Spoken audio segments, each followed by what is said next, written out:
Hai, uummata Oromoo akkam jirtu? Nagaa keessanii? Waan tokko dubbachuun barbaada waa'ee itti qaatafarii wajjin wal qabsiisee har'a nama baay'ee maxxansaa jira waa'ee Lammii Taayyee kan FIB. Namichi maalidhaa? Hunda isaa nan beeka achitti isaas maali isaan wajjin illee namichi wal lolee jira. Qaata wal lolee. Itti qaafaanas, Kabbittoo faanas, Masarat faanas dura ana faana dhimma isaa maal ture?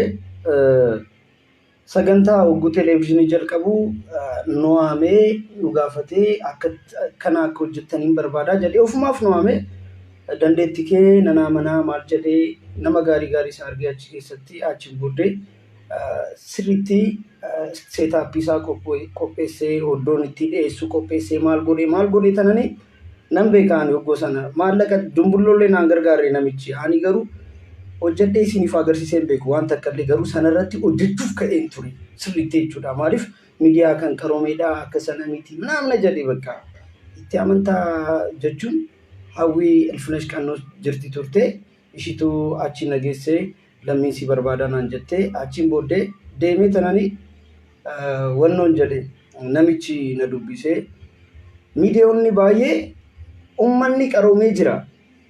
Aartii haaraa hogguu fudhadheen deemu uummata keenyaa kanan beeku namna jedha isatu hin beeku isaan hin beekani hojii kan isaan hojjechaa jiranii hin beekani uummata tuffatu inni bakka OMN faanaan kuffisaa namni kuni bakka akka addunyaa namna jedhee achinaanii waa hedduu baasee tananii gargaarsa isaa maleetiin waanuma kiisii koo keessa jiru fixeen hojjedheeni achiin booddee bakka itti fufuuf ture. Waltajjiillee hojjedhee fi kaffaltii tokkollee naan kennine namichi maal jedhaa bakka saaksii baay'isaa boruu akkas qabnaa abdii qabnaa manaaman inni qotee bulaa gowwoomsee maal ani garuu hojii tokko hojjedhee tananii nan dhaabe maaliif isti maal hojjettee borummoo maal hojjettaa waan boru hojjettu immoo laaluu barbaanna kan hojjedhu ammaaf naan jedhe toleen jedheeni akka mukkaraa laaluu barbaade indee aanaan mukkaraa laala ani koo akka Itoophiyaan beekama ani isaan dhufee malee jarri jechuudha habashoonni harka koo dhungatanii na hojjisiisu namichi bakka kanarrattis ilaallee achiin booddee ani nama aartii jalqabaa kan hojjetu miti jechuun koo ani wajjin illee namichi dhimma qaba wannoo teekstiidhaan barreesseen ture andoom jalqabaa hogguu hojjetamu achitti maalan godhe addabaabayii wayii jirti turte FIB gaditti addabaabayii kana qabadhuutii sifan bareechaa mallattoo FIB itti keenya maaliif kuni televezyiinii kan Oromooti osumaan itti maan jiru nama biraa dhufee addabaabayii sana qabatee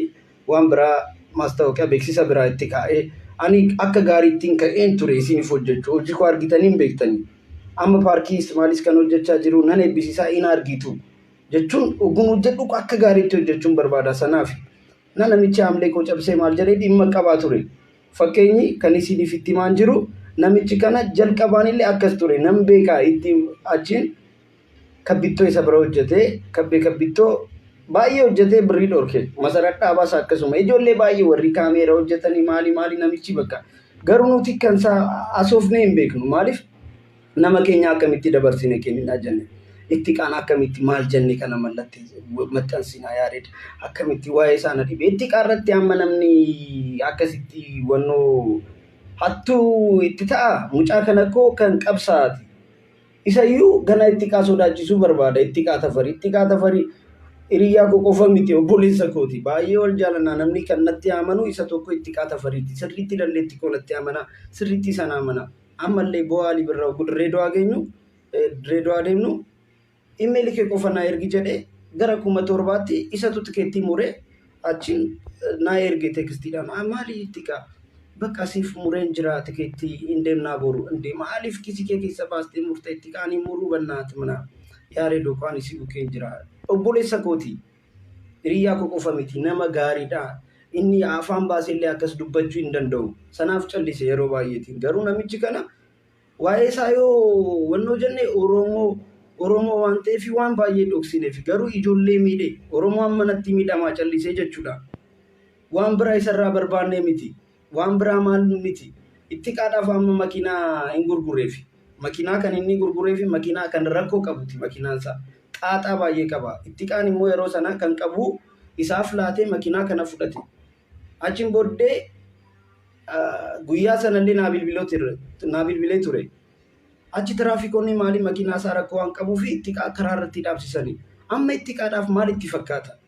Mucaan qabsoorra jira sira durallee jechuun nama hedduutu isa wannoo hin jedhu. Mucaan fakkeessus hin beeku, maalis hin beeku, dhiira goota ittiqaa Tafarii sirriitti jijjiirama guddaa kan fidedha. Nama kabajamaadha. Amma tiraafikoonni maalinni poolisoonni karaa irratti hogguu dhaabsisanii mucaa sana waan biraatti fakkaate, waan siyaasa wajjin wal qabatee itti fakkaate karaa irratti dhaabsisanii makiinaa isaa irraa fudhatanii nama qaaneessisa. Yeroon keenya Oromoon akkasii jenna. Garuu ittiqaan immoo namallee ol jedhee hin laalu. Hojiidhaan hojiisaa hojjetaa, nama qaroomeedha. Mana isaallee taa'ee yuutuubii fa'aa, maal fa'aa, kompiitara fa'aa, arreenjimentii fa'aa, maal fa'aa of barsiisaa. Mucaa gaariidha. Baay'ee wal jaalladha. Baay'ee hiriyyaa koomiti. Obboleessa kooti Ittiqaa Tafarii. Isa gowwoomse. Achiin eeggaddaa isaa ture Dirreedawaatti. Namichi kun suni akkam godhe Ittiqaa waa'ee makiinaa jennaan cheekii barreessee naa kenneera. Cheekii sana immoo dura natti himee ture. Cheekii sana barreessee jiraa fi achiin Ittiqaa sababa Ittiqaatiin inni hidhame namichi. Achiin Jaamboo Jootee fi artisti Jaamboo Jootee fi artisti Galaanaa Garoomsaa immoo jaarsummaa waa'ee isaa jaarsummaattiin qabatanii namichi bakka cheekii mallatteessee fi hin ba'e. Guyyaa kana nan kaffalaa jedhe. Achi namichi kana gara Keeniyaa ba'e daangaadhaan jechuudha.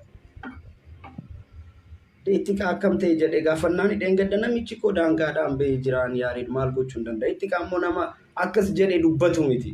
Eessaa fidaa mucaan kun maallaqa kana miiliyoona 1 fi mana baase. Yeroo sana immoo makiinaan isaa gatii isaa akkasi. Isayyuu maallaquma sana deebisuuf ture. Maallaqa sanaan immoo amma Ittiqaa makiinaa bitachuu hin danda'u. Isiniif galee jira miti.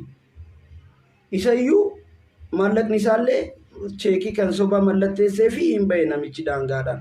Ijoollee baay'ee jiru kan beeku kan isa bira bahanii jechuudha.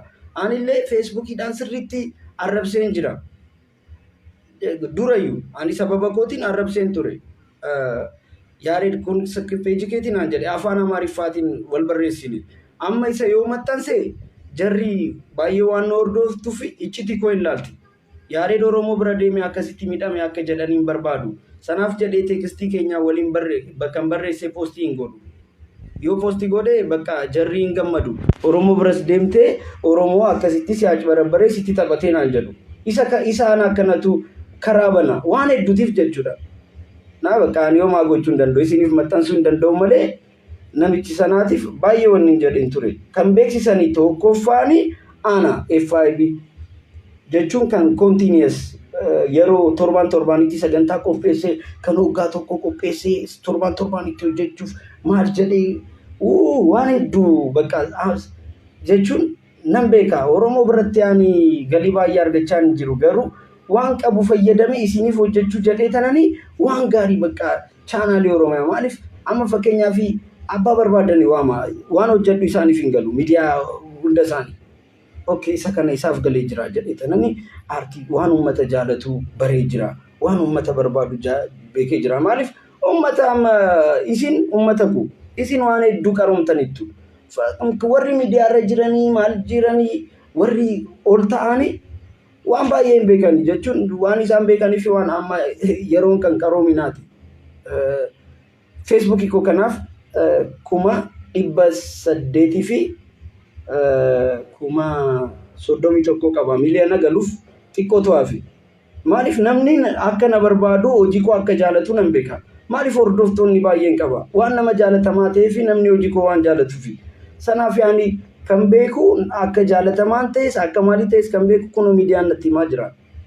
Sanaaf warri miidiyaarra jiran immoo isaaniif hin galu. Bakka jechuun yeroo tokko umriidhaanis hogguu ta'anii qaroominaanis maalis kan muuxannoo ta'utu achi taa'uu qaba. Ani immoo namichi bakka muuxannoo isaa qaba bakka uummata Oromiyaa dargaggoota manaan bakka waan gaarii hojjechuuf jedhee hamleedhaan ka'ee baakgiraawundii koo maalii koo sirriitti waan qabu baasee tanan jalqabe. Achiin booddee namichi maaliif isaafni konaan keenyitu jennaan kamiinaan jedhe. Kan itti siif hojjedhe sobuu barbaaddaan jedheen. Achiin booddee haati callistee miidiyaa bantee malee sammuu hin qabdu jedhee namichi sanaaftiif. Yaareed siif kaffalanii na arrabsaa jirtaa naan jedhe. Ani kaffalee siin arrabsaan jedheen bilbileef illee tureen. namichi maallaqa soobduu amala Oromoo kan hin qabne isayyuu ati amala Oromoo hin qabdu naan jedha. Isatu natti himaa daanii saba kootiif nan du'aa lubbuu koo kenna. Ana akkasaa nama qotee bulaa saamu nama itti qaafaa nama kabajamaa saamu miti. Haadha ana akkanatti Oromoo arrabsiisa. Amma itti qaarratti adde mucaan ikkoo maallaqa sanaa akkoo namichi kana birrii tokkollee hin gargaarre. Isuma kan qabullee haatee fudhatee deeme. Maal gochaa jira namichi kana? Amma achi Keeniyaa deeme. Warri Keeniyaa jirtanii amma artistoonni Oromoo tuqamee hunda keenyaa tuqee jira namichi. Akkamitti si dhisu? Akkamitti siif callisu? Salphattee jiraattaa malee namni si kabajuu hin jiru. Waan FIB miidiyaa qabduuf maqaa keenya balleessuuf manaamne eessatti si beekaa namni nu beekaa malee miidiyaa kee beekamaa malee ko namni si beeku hin jiru. Of jejja isayyuu amma baqqaatii wannoo miidiyaa kan qabsoo bantee bakka uummata Oromoo mudii qabsootiin saamuuf kaza mootummaa kana hin ta'u jettee manaaman bakka achiin manaamana jettee isa hundumtuu sirratti beeka jechuun mudii qabsootiin uummata keetii jechuun qabsoo isaallee jijjiiruu qabda, araarsuu qabda, waan hedduu yaaluu qabda. Amma koo Wallaggaa keessatti namni kan du'aa jiruun furmaata waan hin dhufneef borus nama du'a. Jajjabeessuun qabdu achi teesse. Nama jabaa yoo taate ati araarsuu qabda. Nama jabaa yoo taate ati waan hedduu yaaduu qabda. Sirumayyuu obboleessa koo haattee baqattee achiin ati bakka araadaa ta'uu keeti. Waan jaarsummaaf ta'ee si gadhiisee malee itti bakka sirratti aaree ture hundumtu garuu Oromoo jaarsummaa beekaa, safuu beekaa jedhee siif dhise. Achi naati immoo daangaadhaan baqattee baate. Gurraa kee immoo akka nama maallaqa qabu, akka nama wannoo nama itti qaasamtu ati nama tortoraa dharaa. Isayyuu of jajjaa. Isayyuu Jawaar fa'aa tuffattee miidiyaa OMN nan kuffisaa, miidiyaan gaariin jiru namni uummata kanatu kunoo siif himne eenyutu si dhagaa kana booddee. Nuti ko Facebook keenyaallee miidiyaa kee caalaa nama hordoftoota qaba. FIB su caalaa moo kan koo kan nama dhuunfaa chaanaa FB isaa caalaa. Akka of hin jajina isin caala nuti humna qabna. Namni immoo kan nu hordofu baay'eedha, kan nu jaalatu baay'eedha. Amma kan haasaa jirru uummata keenyaa kana miidhamnee nu gargaaraa jechuuf miti. Ittiqaa kan sana aaree dubbate kana na gargaaraa kana naaf godhaa jechuuf miti. Aareen natti hime mucaan naa bilbilee aareen namicha akkas naaf godhe akkatti natti taphatee jira irraa ilaa akkas ani baay'ee naare baay'ee